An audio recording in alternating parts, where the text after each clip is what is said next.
Jorge Jesus está em terras brasileiras desde o dia 27 de abril, para aproveitar um tempo de férias. Entretanto, a chegada do português não foi tão relaxante para os bastidores do Flamengo.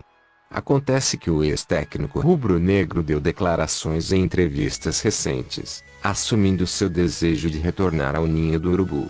A exemplo, entrevista durante o empate da equipe carioca com o Talleres, pela Libertadores, o Mister, como era chamado pela torcida, declarou nutrir um carinho pelo time e chegou a estabelecer um prazo para retornar ao Flamengo. Tenho até dia 20 de maio, afirmou o jornalista Renato Maurício Prado. O Flamengo não se manifestou sobre as declarações de Jorge Jesus. Marcos Braz, vice-presidente de futebol, disse que aguardaria a nova entrevista do ex-técnico do clube para manifestar-se sobre o assunto.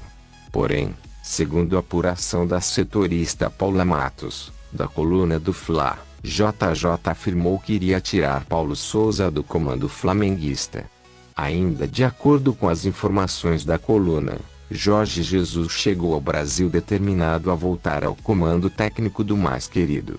Já é de conhecimento de amigos próximos ao português sobre o desejo de assumir o Flamengo. Eu vou derrubar o técnico da equipe, confidenciou o ex-mister, é o que afirma a fonte do portal flamenguista. Jorge Jesus está em terras brasileiras desde o dia 27 de abril, para aproveitar um tempo de férias. Entretanto, a chegada do português não foi tão relaxante para os bastidores do Flamengo.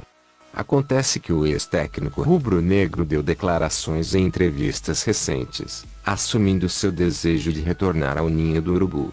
A exemplo, entrevista durante o empate da equipe carioca com o Talleres, pela Libertadores, o Mister, como era chamado pela torcida, declarou nutrir um carinho pelo time e chegou a estabelecer um prazo para retornar ao Flamengo. Tenho até dia 20 de maio, afirmou o jornalista Renato Maurício Prado.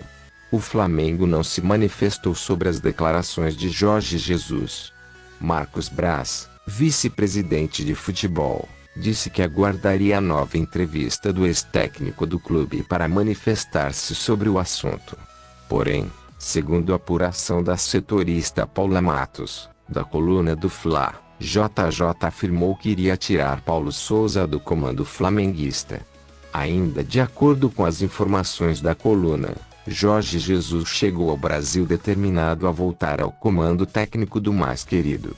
Já é de conhecimento de amigos próximos ao português sobre o desejo de assumir o Flamengo.